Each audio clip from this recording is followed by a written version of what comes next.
رمضان المبارک کا مہینہ آنے والا ہے۔ اللہ تعالیٰ نے تمام آسمانی کتابوں کو رمضان المبارک میں نازل فرمایا ہے۔ تو رمضان کا مہینہ اللہ کے کلام کا مہینہ ہے، اللہ کی رحمتوں کا مہینہ ہے۔ اس مہینے کی تیاری کے لیے اللہ کے محبوب صلی اللہ علیہ وسلم رجب سے ہی دعاؤں کا اہتمام فرمایا کرتے تھے۔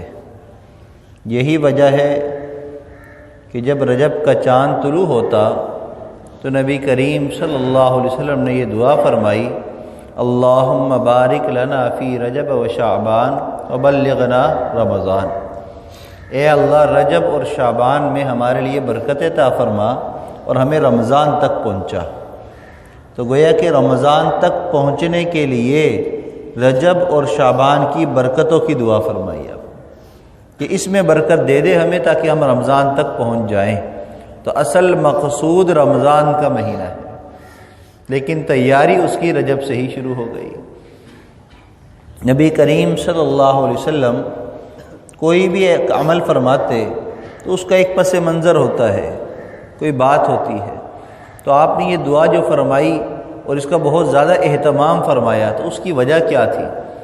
وجہ یہ تھی کہ نبی کریم صلی اللہ علیہ وسلم کے ساتھ مکہ المکرمہ میں آپ کے سگے رشتہ داروں نے جو کیا وہ ہم سب کے سامنے ہے۔ آپ نے نبوت کا اعلان فرمایا تو آپ کے سگے چچا ابو لہب نے آپ کی طرف کنکری پھینکی، آپ کو برا بلا کہا۔ ابو جہل جو رشتے میں آپ کا چچا تھا وہ آپ کی دشمنی پر اتر آیا، یہاں تک کہ سب کے سب مل کر آپ کو غم پریشانیاں دیتے رہے۔ اور ان موقعوں پر دو ایسی ہستیاں ہیں جو نبی کریم صلی اللہ علیہ وسلم کے غم کو ہلکا کرنے میں آپ کے معاون بنے رہے، آپ کو دلاسا تسلی دیتے رہے۔ اور وہ کون ہے؟ ایک ابو طالب ہے جو کافروں سے تکلیفوں سے بچانے کے لیے ڈھال بنے رہے۔ یہی وجہ ہے کہ ابو جہل ہو، ابو لہب ہو، کوئی بھی مکہ کا بندہ ہو، وہ آپ صلی اللہ علیہ وسلم کی طرف بڑھتے ہوئے ڈرتا تھا اس بات سے کہ ابو طالب ان کے سردار ہیں مکہ کے، اور وہ بھی چونکہ مسلمان نہیں ہوئے تھے تو لہٰذا اور ابو طالب جو ہے وہ آپ کے لیے ڈھال بنے ہوئے تھے۔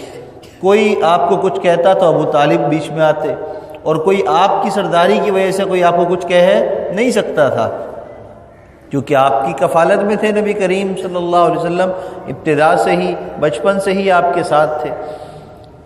اور دوسری ہستی جو پہلی وحی نازل ہونے کے بعد سے لے کر آخری وقت تک آپ کو تسلی دلاسے دیتی رہی وہ حضرت خدیجہ الکبریٰ رضی اللہ تعالیٰ عنہا تھی، کہ جب نبی کریم صلی اللہ علیہ وسلم غار حرا سے آئے اور آ کر کہنے لگے کہ مجھے بخار ہے، سردی لگ رہی ہے، زملونی مجھے اوڑھنیاں پہناؤ، مجھے لحاف مجھے پہناؤ، مجھے ٹھنڈ لگ رہی ہے اور مجھے ڈر ہے کہیں میں ہلاک نہ ہو جاؤں، تو سب سے پہلے تسلی دینے والی حضرت خدیجہ الکبریٰ رضی اللہ تعالیٰ عنہا تھی۔ فرمانے لگیں کہ اللہ آپ کو ہلاک نہیں کریں گے، آپ کو نقصان نہیں پہنچنے دیں گے، اس لیے کہ آپ رحم دل ہیں، آپ لوگوں کے کام آتے ہیں، آپ لوگوں کے بوجھ اٹھاتے ہیں، آپ قرض داروں کے قرض ادا کرنے میں معاون بنتے ہیں۔ آپ کی صفات گنوائی کہ اللہ آپ کو ہلاک نہیں کریں گے، اور آپ کو تسلی دی تاکہ آپ کے اوپر یہ کیفیت ہے اس وقت، ایک ڈر کی کیفیت ہے، ایک کپی کی کیفیت ہے، یہ ختم ہو جائے۔ اور ایسا ہی ہوا، جب بھی نبی کریم صلی اللہ علیہ وسلم کو مکہ والوں کی طرف سے، کسی بھی کافر کی طرف سے کوئی تکلیف پہنچتی تو سب سے پہلے آپ کی تکلیف پر مرہم رکھنے والی حضرت خدیجہ الکبریٰ رضی اللہ تعالیٰ عنہا تھی۔ انہوں نے اپنی جان بھی، اپنا مال بھی، اپنی عمر بھی، سب کچھ آپ کے لیے وقف کر دیا۔ رجب کا مہینہ آیا، یہ جس سال آپ نے یہ دعا کا اہتمام کیا ہے، اس سال کیا ہوا کہ ابو طالب کا انتقال ہو گیا، اور پھر حضرت خدیجہ الکبریٰ رضی اللہ تعالیٰ عنہ کا بھی انتقال ہو گیا۔ جو کافروں سے تکلیف پہنچانے میں ڈھال بنے تھے ابو طالب، وہ بھی دنیا سے رخصت ہو گئے، تو ظاہری جو ڈھال تھی وہ ختم ہو گئی، اور جو باطنی ڈھال تھی دل کو تسلی اور مرہم رکھنے والی، غموں میں آگے بڑھ کر ساتھ دینے والی، رفیق حیات حضرت خدیجہ الکبریٰ رضی اللہ تعالیٰ عنہ، وہ بھی اس سال انتقال کر گئیں۔ اب دو غم آپ کو مل گئے، مکہ والے بھی آزاد ہو گئے، آپ کو تکلیفیں پہنچانے کے در پر ہو گئے، ان کی طرف سے بھی کوئی رکاوٹ تھی وہ ختم ہو گئی ابو طالب کی شکل میں، وہ وفات پا گئے، اور جو گھر میں آ کر آپ کو جس سے تسلی ملتی تھی وہ بھی آپ سے جدا ہو گئی، تو آپ بڑے غمگین تھے۔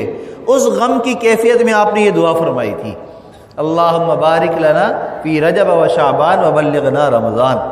اے اللہ، اصل تو رمضان ہے جب رحمتیں تیری برسیں گی، بس رجب کے مہینے کے اندر ہی تو اللہ تو مجھے برکت عطا فرما دے۔ اتنا اہتمام کیا کہ اللہ تعالیٰ نے آپ کو اسی مہینے میں معراج عطا فرما دی، اور فرمایا کہ دنیا کے جتنے بھی آسرے ہیں، جتنے بھی ساتھی ہیں، جتنے بھی غم خوار ہیں، جتنے بھی غم کے دلاسے دینے والے ہیں، اگر وہ آپ سے جدا ہو گئے تو کوئی بات نہیں، اے میرے محبوب آپ میرے پاس آ جائیے، میں اپنا دیدار آپ کو کرا دیتا ہوں۔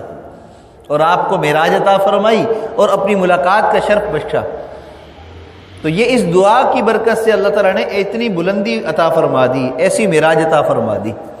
تو یاد رکھیے، دعائیں کوئی معمولی چیز نہیں ہے، اس لیے دعاؤں کا اہتمام کیا کریں۔ ہاں، یہ دعا کی برکت سے ہی اللہ کے محبوب صلی اللہ علیہ وسلم کو اللہ نے معراج عطا فرمائی، اور ہمیں یہ تعلیم مل گئی کہ ہم بھی اگر بلندی چاہتے ہیں، اللہ کا قرب چاہتے ہیں، اللہ کی رحمتوں کی بارش میں آنا چاہتے ہیں، اللہ سے اپنی بات کو منوانا چاہتے ہیں، تو اس کا ایک ہی طریقہ ہے، دعا کا اہتمام کریں۔ ہاں، آج سے دعاؤں کا ہم اہتمام شروع کر دیں۔ رجب کا مہینہ ہو، شعبان ہو، رمضان تک کوئی دن ایسا نہ ہو جس دن ہم نے لگ کر اللہ سے دعا نہ کی ہو۔ دیکھیے، ایک ہے دعا مانگنا اور ایک ہے دعا کرنا۔ کسی نے کہا دعا کر دیں، دعا کرا دی، اللہ اس کو صحت دے دے، اللہ اس کو تندرستی دے، یہ دعا کرنا۔ آج ہم سب کی روٹین میں یہی چیز ہے، ہم تنہا ہوں یا جماعت کے ساتھ ہوں، ہر جگہ پر ہمارے مانگنے کا انداز یہی ہے، دعا کر رہے ہیں، مانگ نہیں رہے۔ مانگنے والا اپنی طلب کے مطابق مانگتا ہے، مانگنے والا طلب کے مطابق مانگتا ہے۔ کیا ہمیں طلب نہیں ہے؟ اگر ہے تو ہمارے مانگنے کا انداز پھر طلب والا کیوں نہیں ہے؟ ایک آدمی کو بھوک لگی ہو اور اس کو 1 گھنٹہ گزر گیا، 2 گھنٹے گزر گئے، 3 گھنٹے گزر گئے، 6 گھنٹے گزر گئے، اب اس کی بھوک پارا ہائی ہو رہا ہے، اب اس کو بھوک کی شدت بڑھ رہی ہے۔ جیسے جیسے شدت اس کی بھوک کی بڑھتی ہے، اس کے مانگنے کا انداز بدل جاتا ہے۔ پہلے کہتے ہیں بھائی 1 روپے دے دو، 10 روپے دے دو، روٹی کھلا دو، پھر جو ہے پیچھے پڑ جاتے ہیں، بھائی بھوک لگی ہے، صرف 1 روٹی کا سوال ہے، پیسے نہ دو، آپ کھانا لے کر دے دو۔ یہ سوال پر انسان آ جاتا ہے، کیوں؟ بھوک کی شدت بڑھ چکی ہے، اب اگر پیسے کے چکر میں لگوں گا تو بھوکا رہ جاؤں گا، ممکن ہے لوگ پیسے نہ دیں تو پھر کھانا مانگنا شروع کرتا ہے بندہ۔ تو یہ طلب کے مطابق ہوتا ہے۔ تو آج ہم اپنی دعاؤں کو دیکھ لیں کہ ہماری دعاؤں میں یہ طلب ہے نہیں، ہمارے پاس تو وقت ہی نہیں ہے، ہمارے پاس تو فرض پورے پڑھنے کا وقت نہیں ہے، تو دعاؤں کا وقت کہاں سے ہوگا؟ ہم تو بس دعا پڑھتے ہیں، اللہم انت السلام منک السلام، چلو چھٹی، یہ دعا پڑھی چھٹی، یہ دعا پڑھی چھٹی۔ نہیں بھائی، یہ دعائیں جو اجتماعی طور پر نمازوں کے بعد دعا ہو رہی ہوتی ہے، جمعے کی نماز کے بعد دعا ہوتی ہے، یہ ایک سیکھنے کے لیے ہوتی ہے کہ ہم دعا اللہ سے مانگا کریں، دعا پڑھا بھی کریں، مانگا بھی کریں، اس کا انداز کیا ہونا چاہیے۔ لیکن اصل تو یہی ہے کہ انفرادی طور پر ہم اس کی پریکٹس کریں اور اللہ کے آگے ہم جستجو کریں۔ فرمایا رجب کا مہینہ ایسا ہے جیسے بارش سے پہلے ہوا چلتی ہے، وہ رجب کا مہینہ ہے، یہ رحمت کی بارش ہونے والی ہے رمضان میں، تو ہواؤں کا مہینہ رجب کا مہینہ ہے۔ پھر اس کے بعد شعبان کا مہینہ آئے گا، وہ بادل کے مانند ہے کہ بادل آ کر بتلا دیتے ہیں کہ اب بارش ہونے والی ہے۔ پھر رمضان آئے گا تو اللہ کی رحمتوں کی بارش شروع ہو جائے گی۔ لہٰذا جب ٹھنڈی ہوائیں چلنا شروع ہو چکی ہیں، رجب کا چاند طلوع ہو چکا ہے، تو اب ہمیں بارش کا انتظام کر لینا چاہیے کہ بارش آنے والی ہے، تو اب ہمیں کیا کرنا ہے؟ ہمیں اپنے کپڑوں کو سمیٹنا ہے، اپنے باہر کے کاموں کو سمیٹنا ہے، جیسے ہم بارش کے امکان سے پہلے کرتے ہیں۔ محکمہ موسمیات والے اعلان کرتے ہیں کہ 2 دن ہوائیں چلیں گی، 2 دن بارشیں ہونے والی ہیں، تو ہم کیا کرتے ہیں؟ اپنے باہر کے کام سمیٹ لیتے ہیں، یہاں تک کہ بارش کے لیے جو انتظام ہو سکتے ہیں وہ سارے انتظام ہم کر لیتے ہیں۔ کہیں اگر طوفانی بارش ہو گئی، ہوائیں تیز چل گئیں، گھر سے نکل نہ سکے، تو ہمیں گھر کے اندر کھانے پینے کی چیزیں اور باقی ضروریات زندگی مہیا ہو جائیں، اس کا سب کا انتظام کر لیتے ہیں۔ بالکل ایسے ہی رمضان کا مہینہ آنے والا ہے، لہٰذا رجب کے مہینے کے اندر ہی اپنے کاموں کو سمیٹنا شروع کر دیں، اور سمیٹنا شروع کریں گے تو 2 مہینے لگیں گے سمیٹنے میں، رمضان کا چاند طلوع ہونے سے پہلے پہلے ہم ہر چیز سے فارغ ہوں، عید کے کپڑے بنے ہوئے ہوں، گھر کے سامان سودا سلف آ چکا ہو، رمضان میں صرف ایک ہی کام ہے اور وہ ہے قرآن قرآن قرآن، بس اس کے علاوہ کوئی کام نہیں ہے، اس لیے کہ رمضان قرآن کا مہینہ ہے۔ رمضان کس کا مہینہ ہے؟ قرآن کا مہینہ ہے۔ ہاں، یہ ہم زیادتی نہ کریں، کئی سال ہو گئے ہم زیادتیاں اپنے ساتھ کر رہے ہیں کہ رمضان آتا ہے گزر جاتا ہے، ابھی یقین مانیے ایسا لگتا ہے ابھی رمضان گزرا ہے، سال یوں گزر گیا چٹکیوں میں، پتہ ہی نہیں چلا۔ کتنے کام آپ کے ایسے ہوں گے جو آپ سوچ رہے ہوں گے میں رمضان کی بات کروں گا، وہ اگلا رمضان آ گیا، کام نہیں ہوئے ہیں، کتنی پلاننگ نہیں ہو سکی، کتنے کام ہمارے ابھی اٹکے ہوئے ہیں، رمضان آنے والا ہے اور یہ 2 مہینے بھی آپ کو محسوس نہیں ہوگا 2 ہفتوں کی طرح گزر جائیں گے۔ تو بھائی رمضان کی ہم تیاری کر لیں، رمضان کی تیاری کر لیں۔ آج ہماری پریشانیوں کی اصل وجہ کیا ہے؟ قرآن سے دوری، قرآن کو نظر انداز کرنا، بس یہ ہے ہماری پریشانیوں کی سب سے بڑی وجہ۔ حالانکہ قرآن ایسی کتاب ہے، ایسا کلام ہے کہ یہ تو کافروں پر بھی اثر انداز ہوتا ہے، ہم تو مسلمان ہیں، آج ہم پر قرآن اثر نہیں کر رہا، قرآن اثر نہیں کر رہا۔ اگر قرآن کا اثر ہم پر پڑ رہا ہوتا تو ہمارا روزانہ کا معمول تلاوت کا ہوتا۔ اب یہاں جتنے لوگ ہم بیٹھے ہیں، ہم اپنے دلوں کے اندر جھانکیں، سچے دل کے ساتھ بتلائیں کہ روزانہ ہم کتنا تلاوت کر رہے ہیں۔ میرے خیال میں 99% ہم میں سے ایسے ہوں گے کہ جن کی تلاوت کا معمول ہی نہیں ہے، روزانہ کی روٹین کی بس صورتیں پڑھ لی، نمازیں پڑھ لی، تسبیح پڑھ لی، بس چل رہے ہیں، ہم سمجھ رہے ہیں بہت بڑا کام کر رہے ہیں۔ نہیں، روزانہ ایک سپارہ عام بندے کے لیے ایک سپارہ کم از کم درجہ ہے، تو 30 دن میں ایک قرآن ختم، لیکن یہ معمول تو ہمارا نہیں، اس لیے کہ بہت سارے ہم میں سے ایسے ہیں جن کو قرآن پڑھنا ہی نہیں آتا، قرآن پڑھنا ہی نہیں آتا۔ قرآن پڑھنا، قرآن کیا ہے؟ آپ قرآن کو کیا سمجھتے ہیں؟ قرآن کس زبان میں نازل ہوا ہے؟ عربی زبان میں۔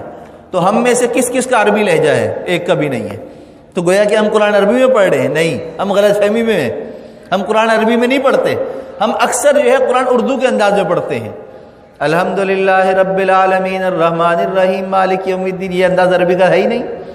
الحمدللہ رب العالمین، کتنا فرق آ گیا، ہا حلق سے نکل رہا ہے، را کو موٹا کرنا ہے، عالمین کو پڑھتے ہوئے عین کو کھینچنا ہے، ساری چیزیں میم کے بعد یا مدہ ہے تو اس کو کھینچنا ہے، یہ ہمیں پتہ ہی نہیں ہے۔ کہاں مد ہوگا، کہاں مخارج کہاں سے نکلیں گے، کہاں پر جو ہے کم کھینچنا ہے، کہاں زیادہ کھینچنا ہے، کہاں پر رکنا ہے، کس آیت کے آخر میں آ کر رکنا چاہیے، کہاں نہیں رکنا چاہیے، ہمیں تو کچھ پتہ ہی نہیں ہے، تو ہم قرآن پھر کہاں سے پڑھ رہے ہیں بھائی؟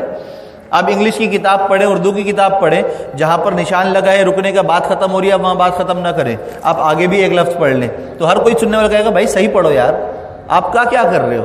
جہاں بات ختم ہوتی ہے اگلی بات کا ایک لفظ بول کے پھر چپ ہو جاتے ہو، بات پوری نہیں ہوتی۔ بالکل یہی حال آج ہمارے قرآن کا ہے، انداز بھی ایک تو عربی والا نہیں ہے، دوسرا پڑھنے کا طریقہ بھی ہمارا عربی والا نہیں ہے، عام طور پر ہمارے لہجے درست نہیں ہیں، بڑی عمر کو پہنچ چکے، زبانوں پر الفاظ پختہ ہو چکے، اب سیکھتے ہوئے شرمندگی ہوتی ہے۔ اب کسی قاری صاحب کے پاس جن کی عمر 15 سال ہے، 12 سال ہے، 14 سال ہے، اس حافظ صاحب کے پاس بیٹھیں گے تو شرمندگی ہوگی، حافظ صاحب یوں دیکھیں گے کہ اس کی عمر 40 سال ہے انکل کی، اور یہ جو ہے نا مجھ سے بھی قرآن پڑھ، ان کو قرآن پڑھا ہی نہیں انہوں نے، شرمندگی سے بچنے کے لیے قرآن ہی نہیں پڑھ رہے۔ بھائی اگر بھوک لگی ہو اور کھانا مانگنا پڑے تو کیا مانگ کر نہیں کھائیں گے؟ شادیوں کے اندر کیا حال نہیں دیکھا کہ کھانا جب کھلتا ہے تو ہم بھوکے نہیں ہوتے، حرص ہوتی ہے، حرص کہ کھانا کہیں مجھے بعد میں لیٹ نہ ہو جائے، کہیں یہ بوٹی مجھ سے رہ نہ جائے، تو ہم بھاگتے ہیں پلیٹیں اٹھا کر کھانا لینے کے لیے، حالانکہ بھوکے نہیں ہوتے۔ تو ہمارا دنیا کے معاملے میں، اپنی ذات کے معاملے میں یہ حال ہے، اور قرآن کے سیکھنے کے معاملے میں ہم شرمندگی ہمیں آ جاتی ہے، ہمارے آگے بیچ میں حجاب آ جاتا ہے۔ کیوں آ جاتا ہے؟ دین کے معاملے میں حجاب نہیں آنا چاہیے، جو بات نہیں آتی وہ ڈنکی کی چوٹ پر آ کر بتلائیں، شرمندگی کوئی بات نہیں، سیکھ لیں، کوئی اس میں شرمندگی کی بات نہیں۔ حضرت عمر فاروق رضی اللہ تعالیٰ عنہ قرآن سیکھ رہے ہیں، عمر آپ کی 50 سال 40 سال ہیں، اب بڑی عمر کے ہیں نا جب آپ سب ایمان لائے ہیں، بچہ تو کوئی بھی نہیں تھا، سارے بڑی عمر کے لوگ تھے، بچے تو چند ہیں صحابہ کرام جو بچپن سے ایمان لائے ہیں، ورنہ اکثریت تو وہ ہے جو 20 سال 30 سال 40 سال 50 سال کی عمر والے صحابہ بنے ہیں، انہوں نے اس عمر کے اندر قرآن پاک کو سیکھا ہے۔ حضرت ابو بکر صدیق رضی اللہ تعالیٰ عنہ اللہ کے محبوب صلی اللہ علیہ وسلم سے عمر میں 2 سال چھوٹے تھے، 2 سال چھوٹے تھے، تو گویا کہ 40 سال کی عمر میں نبی کریم صلی اللہ علیہ وسلم پر وحی نازل ہو رہی ہے، تو حضرت ابوبکر کتنی عمر ہے؟ 38 سال، تو 38 سال کی عمر میں آپ ایمان لا رہے ہیں، اور اس کے بعد قرآن نازل ہونا شروع ہوا، آپ سیکھتے گئے. سورۃ البقرہ صرف سیکھنے میں آپ نے 2.5 سال لگایا. کتنا؟ 2.5 سال. آج 2.5 سال کے اندر ہمارے 14 قرآن ختم ہو جاتے ہیں. 2.5 سال تو دور کی بات ہے. ابھی رمضان کے آخری عشرہ جب آئے گا دیکھنا، اعتکاف میں بیٹھے ہوں گے، یہاں پر لوگ قرآن پڑھنے کا مقابلہ کر رہے ہوتے ہیں، تو مقابلے کے اندر کسی کے 2 قرآن ختم، کسی کے 4 ختم، کسی کے 10 ختم. رمضان میں 1 مہینے کے اندر پورے نہیں 10 دن میں اتنے قرآن ختم. اگر انہی سبھی کو بٹھا کر قرآن کا ذرا امتحان لیا جائے، قاری صاحب ذرا بیٹھے ان کا قرآن سنیں، تو پتہ یہ چلے گا ایک کا قرآن بھی تجوید کے ساتھ درست نہیں ہے. تو جو تجوید کے ساتھ درست ہی نہیں ہے، صفات کا ہی نہیں پتہ ہے، تو وہ پھر قرآن پڑھنے میں شمار کیسے ہوگا؟ وہ تو آپ نے رٹا مار لیا، بس الفاظ کو دہرا لیا، قرآن تو آپ نے نہیں پڑھا. تو قرآن جب پڑھے تو اس کا اثر یہاں دل میں آئے، تو وہ ہے سمجھے کہ آپ قرآن پڑھ رہے ہیں. اور وہ قرآن کیسا ہے؟ مکہ المکرمہ میں نبی کریم صلی اللہ علیہ وسلم قیام فرما ہے. مدینہ المنورہ سے کچھ لوگ آئے، اسلام میں داخل ہوئے. اس کے بعد آ کر انہوں نے درخواست کی کہ آپ ہمارے پاس کسی کو بھیج دیجئے جو ہمیں اللہ کا کلام پڑھایا کرے، ہمیں سکھایا کرے، تاکہ ہم بھی قرآن سے فائدہ اٹھائیں. نبی کریم صلی اللہ علیہ وسلم نے حضرت مصعب بن عمیر رضی اللہ تعالیٰ عنہ کو فرمایا کہ جائیے، آپ اچھے حافظ ہیں، آپ اچھا قرآن پڑھنے والے ہیں، جا کر مدینہ منورہ کے مسلمانوں کو قرآن پڑھائیے اور وہاں قرآن کا پیغام کو عام کیجئے. آپ تشریف لے کر آ گئے. اب یہاں پر جو باقی لوگ تھے جو ابھی مسلمان نہیں ہوئے تھے، وہاں بے چینی پھیل گئی کہ یہ کیا ہو رہا ہے، ہمارے ہاں لوگ جو ہے دین بدل رہے ہیں.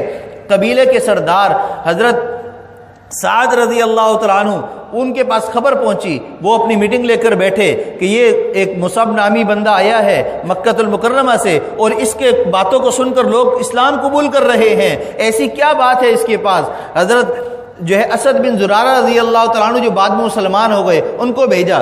حضرت سعد نے، سردار تھے، اپنے ساتھی کو بھیجا، آپ جاؤ مصعب کو ذرا روکو، ہاں اس کو ذرا روکو، وہ جہاں بات کرے بیچ میں کھڑے ہو جاؤ، ان سے کہو کہ بھی آپ کیوں بات کر رہے ہو، رکاوٹ ڈالو ان کی دعوت کے اندر. کہا کہ اچھی بات ہے. چلے گئے، جا کر ان سے بات چیت کی تو انہوں نے کہا حضرت مصعب نے کہ بھائی آپ پہلے میری بات سن لیجئے، اس کے بعد آپ فیصلہ فرمائیے گا، اگر میری بات غلط ہے تو آپ نہیں قبول کیجیے گا.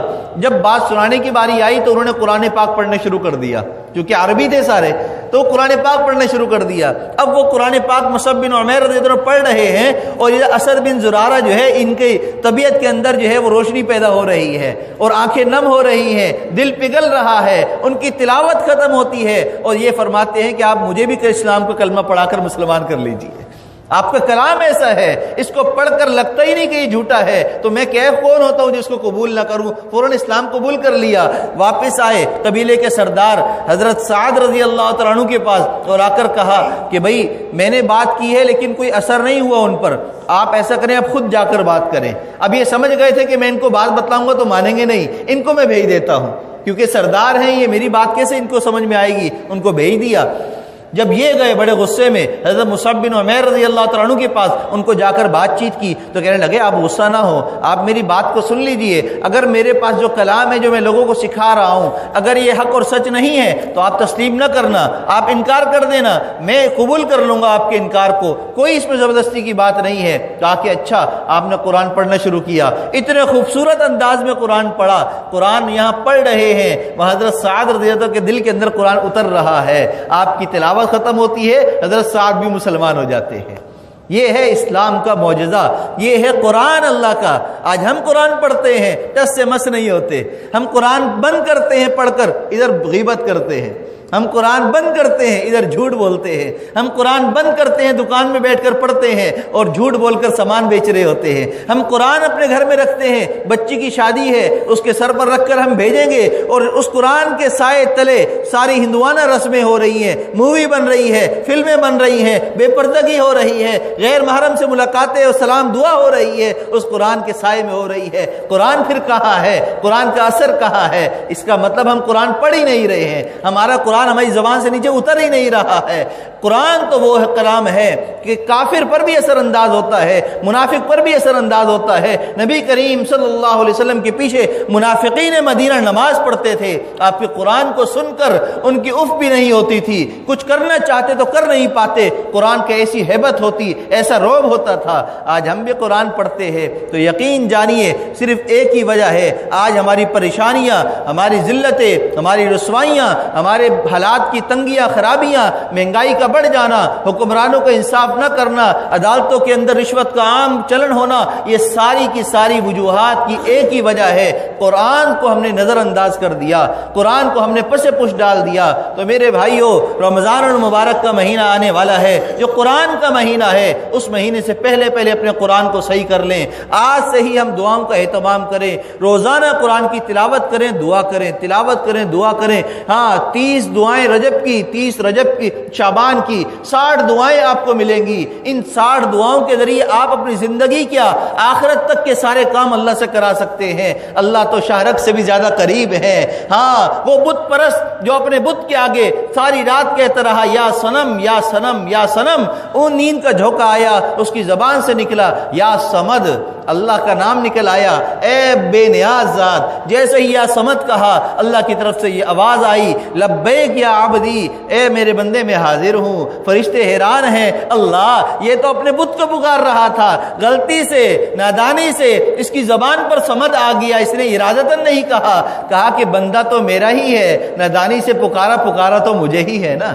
یہ اگر بت کو پکار رہا ہے جواب نہیں آ رہا، مجھے پکارتا ہے جواب نہیں آئے گا، تو بت میں اور مجھ میں کیا فرق رہ گیا؟ میں تو اس کا رب ہوں، میں تو خالق اور مالک ہوں۔ اللہ تو اس طریقے سے لبیک کہتے ہیں۔ اس لیے ضرورت اس بات کی ہے کہ ہم عزم کر لیں کہ ہم نے اس رمضان میں قرآن سے اپنے تعلق کو قائم کرنا ہے۔ لہذا سب سے پہلا کام، گناہوں سے توبہ کریں، 100% گناہوں سے اپنے آپ کو بچائیں، قرآن کی تلاوت کا اہتمام کریں۔ قرآن کی تجوید صحیح نہیں ہے، قاری صاحبان سے رابطہ کریں، ان کے پاس بیٹھیں، کلاس جوائن کریں، اپنی تجوید صحیح کر لیں۔ کم از کم اتنی صورتیں یاد کر لیں کہ فجر کی نماز سے رات تہجد اور وتر کی نماز تک کی جتنی رکعتیں ہیں، ہر رکعت میں ایک ایک سورت یا کم از کم 3 آیتیں آپ پڑھ سکیں جو ایک جیسی نہ ہوں، الگ الگ ہوں۔ اتنا قرآن تو کم از کم ہمیں آتا ہو تو اگر ہم یہ مکمل عمل کر لیں گے تو یقین جانیے یہ رمضان ایسا رحمتوں والا رمضان ہوگا کہ ہمارے سارے مسئلے حل ہوں گے، ہماری ساری پریشانیاں دور ہو جائیں گی، دل کا زنگ صاف ہوگا تو عبادت کی لذت بڑھ جائے گی۔ اللہ ہم سب کو رمضان کی تیاری کی توفیق عطا فرمائے۔